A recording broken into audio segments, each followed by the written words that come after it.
pleasure having you on the podcast. I've been a huge fan of yours since I was, I don't know what would have been first. What was your first voiceover gig? My first voiceover, you mean my first cartoon? Maybe? Yes, let's do cartoons. That was at Hanna-Barbera, Valley of the Dinosaurs. I've never seen that. No, not too many people have. But then I did other things. I did 9 years of the Smurfs, where I was Vanity Smurf. Of course. And on Scooby-Doo, I played Scooby-Dum.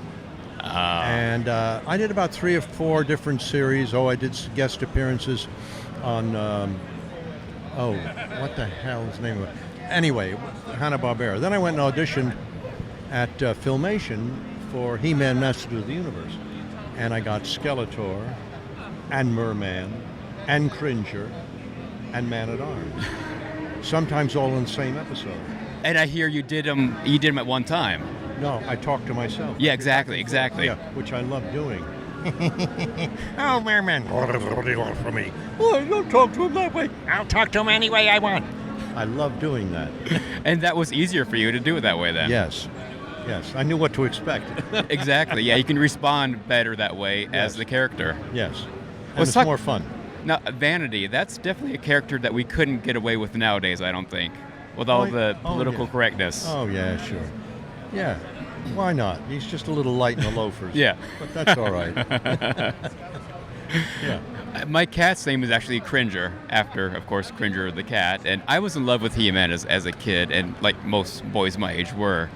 Tell me about Skeletor. When you first saw a picture of Skeletor, what did you think, and how did you use it exactly? Well, I saw the bony head, and immediately I thought of nasal. I mean, because of that. The laugh came, I have no idea how that happened. Because I think the first episode, it was more of a serious villain, but I'm always looking for comedy in the middle of drama, because that's what happens in life. I mean, you watch newscasts of people who were devastated by some tragedy, and very seldom you see them weeping, bemoaning, crying the blues. Most of them are always like, well, we'll get through it. They may even tell a joke. Yeah.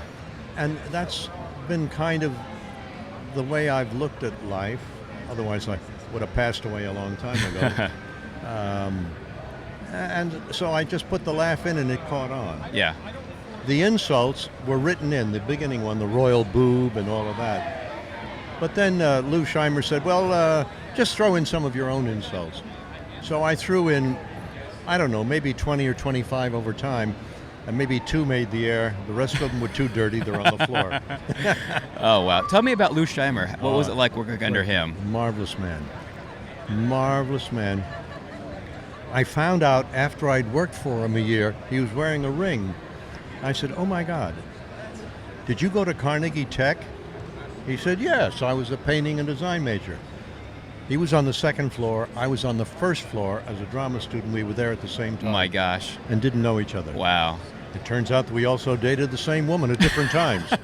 Hopefully different times. I said, I hope so. And what about John Irwin? What was it like working with John? Oh, he's great fun. He's very shy. He won't come out to these No, events. he won't. He won't do interviews either. Not do it. He will not do it. I've tried everything. Last time I called 2 weeks ago, I made him an offer he couldn't refuse that I got through Chris and Neary. Well, we'll go to his house or anywhere he wants, and he can sign autographs. He doesn't appear. He said, if you ever ask me to do anything like this again, I'll never talk to you. He won't do it. That's amazing. A lot of voice actors are so humble, I find. That they don't. He's shy. Yeah. He's shy. He's not humble. He's just shy. Okay. He says, I don't look like He-Man. I said, I don't look like Skeletor. So I don't know. I see it a little bit. Uh-oh. I guess I got to eat a little more. What about Lou when he would get behind the microphone to voice like Orko? What was Lou like as a voice actor? Well, we weren't there. He did all that after we'd left. Okay. He would put in whatever characters he did.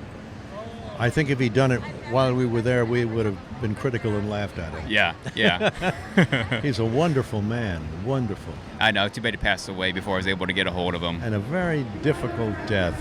Yeah. Alzheimer, Parkinson's, very difficult. When was the last time you saw him? About 3 weeks before he died. Wow. Went to his house for supper. He was really non-communicative and like a typical Alzheimer victim, words came out of his mouth he had no control over. Yeah. And I was embarrassed and felt badly for him. So. Yeah. It's a shame. Now, one of my favorite movies growing up was NeverEnding Story. And of course, you voiced probably the majority of the character, the creature voices and everything, like the Rockbiter, Falcor. I was hired for Falcor. And that's it? Yeah. And then when I was finished doing that, he said, "Oh, would you mind looking at this character, Rockbiter?" I said, "Okay." So I looked at that. I said, "Oh, I can do the voice for that." And they said, "Okay." I said, "Okay." He said, "Well, would you look at Gamork?" So I did that. Then I'm halfway out the door in Munich where we did it. He said, "Oh, could you come back and just do this little narration at the end of the movie?" So we got 4 voices for the price of 1. Wow. But I loved the movie and I loved doing those. I heard you recorded it one time, and they liked it. They were okay with that. But then you wanted to do it again to give it more heart. That's a very common thing, even in a series. I'm a fairly good critic of what I expect of myself. So after the first day, I said, "Can I have a playback?" And he played it back. He said, "Oh, that's very good. Thank you." I said, No. I have to come back and do it again." "Oh." But all right, we come back tomorrow. That's the version that you see. The first version, the first day, is technically precise and correct. But the second one has Falcor's feelings and heart. And you can hear it. You can hear it. That's what makes the difference. Yeah. Otherwise, it's just... No, your characters made that movie for me as a kid.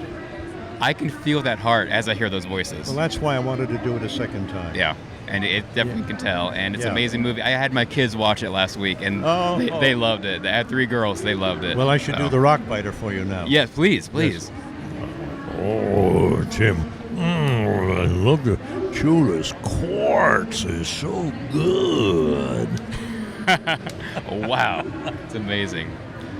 One of your characters I don't hear much talk about was on Rescue Rangers, Chippendale Rescue Rangers. Remember working on Chippendale Rescue Rangers? What kind of Rangers? Chippendale Rescue Rangers? Geez, I don't remember that. You don't remember doing that? No. When the police chief dog? No, I'd have to pull that up somewhere. I have no idea what I did on that. So many voices you've done that it's hard to keep track of. Well, somebody told me about the IMDb a few years ago, which I never heard of. And I looked at that, I said, I don't remember doing almost all of these things, you know? Yeah. So I remember doing a Brave Star, and I played Sheriff Scuzz on that. And he had a cigar in his mouth. Yeah. So I did this kind of a thing like this. And then I realized I was really doing George C. Scott, whom I worked with in the Hindenburg, by the way. Yes. Wow. Yeah. Wow. Wonderful man. Now, our show is about reliving childhood and everything. What was your childhood like? Did you enjoy featured films, animated features, that kind of stuff? There were no animated. There was no television when I was a kid. Okay, tell me about your childhood. I grew up with radio. And radio is what influenced me because I found that I was sick. I was in bed with double pneumonias before they had antibiotics. So okay. I was in an oxygen tent for 9 months. So all I had was a Hardy Boys series. Yes. And listening to radio. And I love to imitate those people. I used to do Jack Benny, which is how Vanity Smurfs started. I was doing Jack Benny, and then it suddenly became very, very light.